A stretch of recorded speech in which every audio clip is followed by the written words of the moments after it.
This channel does not promote any violent, harmful, or illegal activities. All content provided by this channel is meant for an educational purpose only. Cancer Healer Center, a new beginning.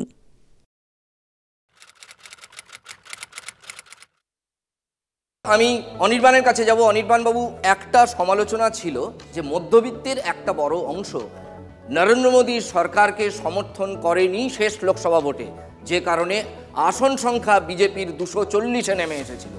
কোথাও কি তাতে প্রলেপ দেওয়ার কাজটা অনেকটা করতে পারলো BJP? দেখুন, প্রথম কথা 12 লক্ষ টাকা অবধি কর শূন্য, এই ডাহা মিথ্যে কথাটা অর্থমন্ত্রী কেন বললেন আমি বুঝলাম না। আপনারাই দেখাচ্ছেন 4 লক্ষ অবধি শূন্য, তারপর ধাপ রয়েছে। এবার নানাবিধ ইন্টারপ্রিটেশন, সে তো RSS বিজেপি মার্কে ইন্টারপ্রিটেশন করে শূন্য কেন, এরপর বলবে 12 লক্ষ টাকার জন্য আমরাই আরও 12 লক্ষ দিয়ে দিচ্ছি। এরকম বিদঘুটি ইন্টারপ্রিটেশন করলে তো আর কিছু বলার নেই। সুতরাং মধ্যবিত্তদের ছাড়, এটা তারা ঢপবাজি ছাড়া কিছু করছেন না।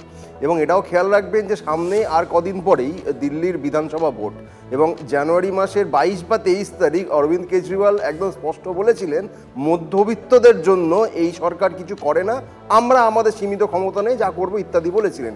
সেইখানে কিন্তু তিনি সরাসরি সুর বেঁধে দিয়েছিলেন যে আসন্ন বাজেটে এই বিজেপি সরকারকে কিছু একটা করে দেখাতে হবে। এবার তারা কি করে দেখালেন? নতুন করে একটা জুমলা, নতুন করে একটা ঢপ তারা হাজির করলেন যে আমরা ছাড় দিচ্ছি। আরে ভাই, আপনারা কোনো ছাড়ই দিচ্ছেন না, আপনারা নানা রকম তথ্যের জাগলারি, ইন্টারপ্রিটেশনের জাগলারি করে দেখাচ্ছেন যে ছাড়। সবচেয়ে বড় কথা, আপনি আমাকে বলুন, আজকের দিনে ভারতবর্ষের কটা লোকের 12 লক্ষ টাকা বছরে আয় আছে? আপনি বলুন তো, কটা লোকের? এবং ভারত হচ্ছে গোটা বিশ্বের মধ্যে যত দেশ বা রাষ্ট্র আছে, হাইয়েস্ট ট্যাক্স যেখানে নেওয়া হয় রাষ্ট্রের তরফ থেকে একদম ওপরের দিকে পড়ে। 1/3 বেশি ইনকাম লোকের ট্যাক্স দিতে চলে যায়। আপনি আয় করলে দিতে হবে, ব্যয় করলে দিতে হবে, নিত্য প্রয়োজনীয় জিনিস কিনলে দিতে হবে, ওষুধ কিনলে দিতে হবে। এখানে আপনি যখন মরবেন তখন আপনাকে ট্যাক্স দিতে হবে, এমন একটা ট্যাক্স রেজিম রয়েছে। এটাকে অনেকে ট্যাক্স টেরোরিজমও বলে থাকেন। সেইখান থেকে আপনি নতুন কিছু দেখতে পেয়েছেন যে আলাদা করে কিছু বদলেছে? দেখুন, সাধারণ মানুষ এত জাগলারি বোঝেন না, এত তত্ত্বের কচকচি বোঝেন না। সরাসরি তারা দেখতে চান যে কালকে হোক বা এক সপ্তাহ পরে হোক, যখন আমি বাজারে যাব তখন আমার দামটা কি দিয়ে, কত দিয়ে কিনতে হচ্ছে, আগে কত দিয়ে কিনতে হতো, এখন কত দিয়ে কিনতে হবে। অনির্বাণের প্রাথমিক প্রতিক্রিয়া পেলাম। শতরূপ ঘোষ, CPIM এর মুখপাত্র, এই বাজেটকে এক কথায় আপনি কিভাবে বর্ণনা করবেন? এক কথায় বাজেটকে বর্ণনা করা একটু কঠিন কাজ, আমার অতটা পারদর্শিতা নেই। তবে আমি একটা কথা বলছি, অনির্বাণ যেটা বললো, যেটা ওটা খুব সম্ভবত ওই ওল্ড ট্যাক্স রেজিম আর নিউ ট্যাক্স রেজিমের এটা তফাৎটার কথা বললো। ওল্ড ট্যাক্স রেজিমের যে স্ল্যাবগুলো আপনারা বলছেন 4 লাখ পর্যন্ত, তারপরে আর নিউ ট্যাক্স রেজিমে 12 লাখ। ইনফ্যাক্ট আমি যতদূর বুঝলাম এখনো অবধি, যে একটু ভালো করে পড়ে দেখতে হবে, ওই স্ট্যান্ডার্ড ডিডাকশন করে বোধহয় মোটামুটি 12,75,000 টাকার মতো বেতনভোগ যদি হয়, তাহলে 12,75,001 টাকা হলে সেক্ষেত্রে আপনাকে 4 লাখের স্ল্যাবে তখন করতে হবে। তখন এইটা ট্যাক্স রেজিমের একটা ব্যাপার এবং স্ট্যান্ডার্ড ডিডাকশন ইত্যাদি হিসাব করার ব্যাপার রয়েছে। তবে হ্যাভিং সেড দ্যাট, ওর একটা কথার সাথে আমি একমত। দেখুন, প্রথম কথা হচ্ছে যে এই কেন্দ্রের সরকারই এটাকে পার্লামেন্টে হিসেব দিয়ে বলেছে যে ভারতের মোটামুটি 6% মানুষ ইনকাম ট্যাক্স ব্র্যাকেটের মধ্যে পড়েন। অতএব আমাদের যাবতীয় আলোচনাটা 6% মানুষকে নিয়েও ইনফ্যাক্ট নয়, কেননা 7 লাখ পর্যন্ত আয় যাতে তারা অলরেডি এক্সেম্পটেড ছিলেন গতবার পর্যন্ত। ওই 7 থেকে 12 লাখের মাঝখানে যাদের আয়, তারা এবার নতুন করে এই এক্সামশনের আওতায় এলেন। এই সংখ্যাটা বোধহয় ভারতের জনসংখ্যার 1% হবে। এটা খুব রেলেভেন্ট পয়েন্ট, এটা উনিও তুলেছেন। এই সংখ্যাটা কত? 1%, 1.5%-এর বেশি হওয়া উচিত নয়, আমার ধারণা তার থেকে কমই হবে। এই গেল এক। কিন্তু এইটা যেহেতু মধ্যবিত্ত, একটু শিক্ষিত মধ্যবিত্তের এমন একটা অংশ যারা কিনা সবচেয়ে বেশি ভোকাল আমাদের এই সমাজে, যাদেরকে আপনি সবচেয়ে বেশি মিডিয়ায় পাবেন, যাদেরকে আপনি সবচেয়ে বেশি অফিসে আদালতে কথা বলতে পাবেন। সুতরাং এই অংশের কি বলবো, চাহিদা বা আনন্দটা অনেক বেশি সামনে চলে আসে। আমি একদমই ওর সাথে একমত। গ্রামে যে মানুষটা ক্ষেতমজুরি করছেন, তিনি হয়তো ভারতের অনেক বেশি মানুষকে রিপ্রেজেন্ট করেন, কিন্তু তার সমস্যা বা যন্ত্রণাটা অত তাড়াতাড়ি আমাদের এই আলোচনাগুলোর পরিসরে আসে না। এটা দুর্ভাগ্যজনক, কিন্তু এটা হচ্ছে ঘটনা। তা সত্ত্বেও আমি এটা বিরোধিতা করছি না। কিন্তু হ্যাভিং সেড দ্যাট, আর একটা জিনিস আমাদেরকে মাথায় রাখতে হবে। অজিতাভ এখানে রয়েছেন, উনি আমার থেকে অনেক ভালো করে এটা বুঝিয়ে বলতে পারবেন। আমি আমার সীমিত যোগ্যতায় বলছি, গোটা পৃথিবীতে আপনি সাধারণভাবে দেখবেন বিভিন্ন দেশে হয় মানুষকে ইনকামে ট্যাক্স করা হয় অথবা এক্সপেন্ডিচারে ট্যাক্স করা হয়। একই মানুষকে একবার ইনকামে একবার এক্সপেন্ডিচারে ট্যাক্সের যে সিস্টেম ভারতে আছে, এবং আমি তার জন্য খালি বিজেপিকে দায়ী করছি না, বিজেপির আগেও এই সিস্টেমটা ছিল। বিজেপি আসার পরে নির্মলা সীতারামনের সময় এই সিস্টেমটা একটা কি বল নৃশংসতার পর্যায়ে চলে গেছে। ইন দ্য সেন্স, ধরুন রাজাদা, আপনি এখান থেকে একটা উপার্জন করছেন, TV9 থেকে মাইনে পাচ্ছেন, আপনাকে তার উপর ট্যাক্স দিতে হবে। এবার আপনার মাইনের টাকাটা আপনি যে খরচা করছেন, জিনিসপত্র কিনছেন, জামা কাপড় কিনছেন, তাতে যে ইনডাইরেক্ট ট্যাক্স আমাদের দিতে হয়, GST দিচ্ছি। একটা অংশের টাকা আপনি ব্যাংকে রাখবেন, তার উপর আপনাকে ট্যাক্স দিতে হবে। সেই টাকা আপনি যদি ইনভেস্ট করেন, শেয়ার কেনেন কি MIS-এ রাখেন, কিছু করেন, তার উপর ট্যাক্স দিতে হবে। এবার সেই ইনভেস্টমেন্ট যখন আপনার ম্যাচিওর করে যাবে, হ্যাঁ, ওই যে ইন্টারেস্ট, যে ডিভিডেন্ড আপনি উপার্জন করবেন, তার উপর আরেকবার ট্যাক্স দিতে হবে। আপনি আপনার টাকা দিয়ে একটা গাড়ি কিনলেন, গাড়িটা কেনার সময় ট্যাক্স দিতে হবে। 5 বছর পরে যখন গাড়িটাকে বিক্রি, আপনাকে তো ট্যাক্স দেওয়া হয়ে গেছে, তারপরে এত বছর গাড়িটাকে রেখেছেন আপনি, তার জন্য সরকারকে ট্যাক্স দিয়েছেন। তারপরে যখন 5 বছর পরে গাড়িটাকে আবার বিক্রি করছেন ধরুন, তখন আবার তার উপর ট্যাক্স দিতে হবে। একটা বাড়ি কিনলেন আপনি ট্যাক্স দিয়ে, বছর বছর ইন্টারেস্ট, ব্যাংকে ইন্টারেস্ট দিয়ে আপনি তার EMI শোধ করছেন। এরপরে আপনি যখন আপনার সেই ফ্ল্যাটটাকে ধরুন বিক্রি করছেন, আবার একটা ফ্ল্যাট, একটা 2.5 কামরার ফ্ল্যাট থেকে আপনি হয়তো 3.5 কামরার ফ্ল্যাট 10 বছর পরে কিনলেন, ফ্ল্যাটটা যখন বিক্রি করছেন আবার ট্যাক্স আপনি দেবেন। খালি তাই নয়, তারপর আপনি যখন যদি আবার 6 মাস না কত মাসের মধ্যে নতুন আবার একটা প্রপার্টি আপনি না কেনেন, তাতে আরও বড় ট্যাক্স আপনাকে দিতে হবে। অতএব একটা মানুষ, আমি একটা উপার্জনের ওপর কতবার ট্যাক্স দিচ্ছি, এই যে একটা অত্যন্ত কি বলবো নৃশংস রক্তচোষা একটা ট্যাক্স স্ট্রাকচার আমাদের দেশে রয়েছে, তাতে মধ্যবিত্ত একজন মানুষকে আপনি ইনকাম ট্যাক্সে সরাসরি কিছু ছাড় 100 বার দিচ্ছেন, কিন্তু তারপরে তার কাছ থেকে যে কত রকমভাবে ট্যাক্সটা তুলে নিচ্ছেন, মানে আপনি বলছেন ডিরেক্টলি ছাড় আর ইনডিরেক্টলি উসুল করে নেওয়া। ইনডিরেক্টলি উসুল মানে নৃশংস এবং মানে ইললজিক্যালি উসুল করার যে জমানা শুরু করেছে নির্মলা সীতারামনের আমলে। আমি বারবার করে বলছি, আমি একা ওনাকে দোষ দেবো না, কি বিজেপিকে দোষ দেবো না, এটাই আমাদের দেশে চলে আসছিল, কিন্তু সেইটা এখন একটা নৃশংসতার পর্যায়ে। আপনি ব্যাংকে টাকা রাখলে, অ্যাকাউন্টে টাকা রাখলে 10 রকমভাবে এখন টাকা তোলা হয়।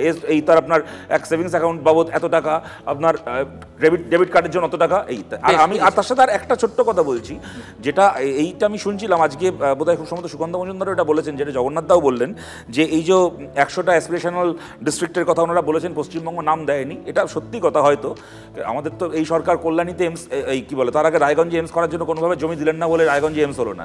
কিন্তু আমি এটা বলছি যে আপনাদের মনে থাকবে, অরুণ জেটলি যখন ফাইন্যান্স মিনিস্টার ছিলেন 2015 সালে কি 16 সালে বাজেটে 100টা স্মার্ট সিটি ঘোষণা করেছিলেন।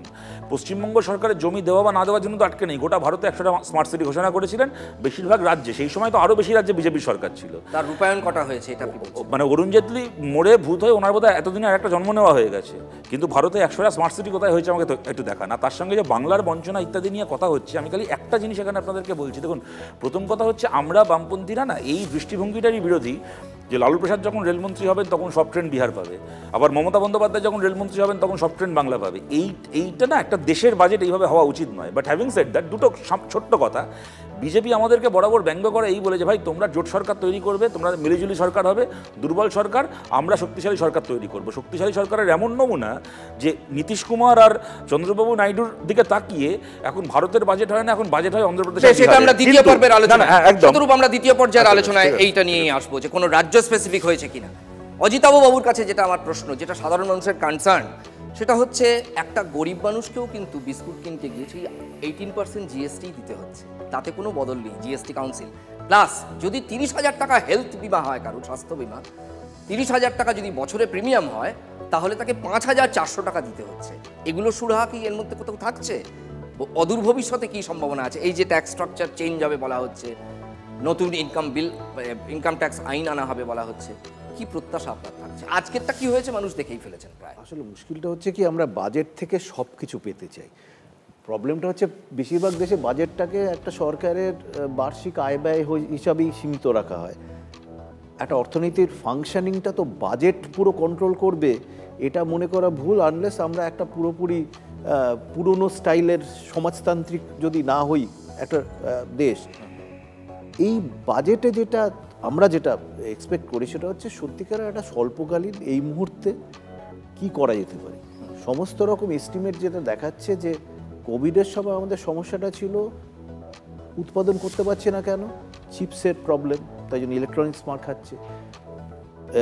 ফার্মেসি মানে আমাদের ফার্মাসিউটিক্যাল যে ইন্ডাস্ট্রিগুলো ছিল ওষুধ তৈরি করে তার ইনগ্রেডিয়েন্টসের প্রবলেম, অন্যান্য র মেটেরিয়ালসের প্রবলেম, সেটা এখন নেই। এখন সমস্যাটা হচ্ছে এই যে উন্নয়নের হার কমছে, অন্তত অর্থনীতির যে হিসাবে দেখাচ্ছে যে প্রবলেমটা কিন্তু জিনিসপত্র তৈরি হচ্ছে, বেশ কিছু ক্ষেত্রে সেগুলো বিক্রি হয়, তার মানে চাহিদার সমস্যা। সেটা যদি মেনে নিই তাহলে এটা একেবারেই স্বল্পকালীন।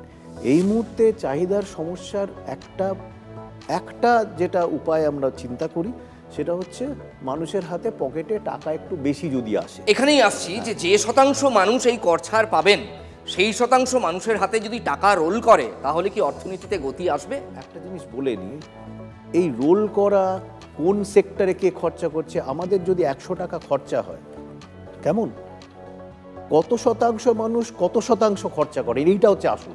বেশ, 100 টাকার মধ্যে হয়তো আমাদের 25% মানুষ 60% ব্যয় করে, এবং অর্থনীতি এর জোরেই চলছে। সুতরাং আমি একটা কথা বলবো, আমি যদি এদিক থেকে চিন্তা করি, এদের উপকারে কি লাগলো, এরা কি মনে করছেন কিছু উপকার হলো, সেটা হয়তো মনে করছেন না। কিন্তু এদের অপকারে কিছু লাগলো, এদের ক্ষতি কিছু হলো, এইটা তো আমি বলতে পারি না এই মুহূর্তে ক্ষতি কিছু। যেটা হচ্ছে এক শ্রেণীর মানুষ, সেটা মধ্যবিত্ত, কিছু স্বল্পবিত্ত, 12 লাখ যারা কমে আমি স্বল্পবিত্ত ধরি আজকালকার যুগে। মধ্যবিত্ত হয়তো এর উপরের অংশটা, একেবারে উচ্চবিত্ত নয়, 100 জনের মধ্যে 90 জন এই অংশে পড়ে। কিছু অংশ তো এর বেনিফিট পাচ্ছে, অর্থাৎ তারা তো মনে করতেই পারে যে আমাদের বেনিফিট হলো, অন্যরা মনে করছে আমার বেনিফিট হলো না। কিন্তু ওভারঅল তো আমি বলতে পারি না এই স্টেপটা নিলে বলে এটা অন্যায় করেছো, এটা বলা যায়।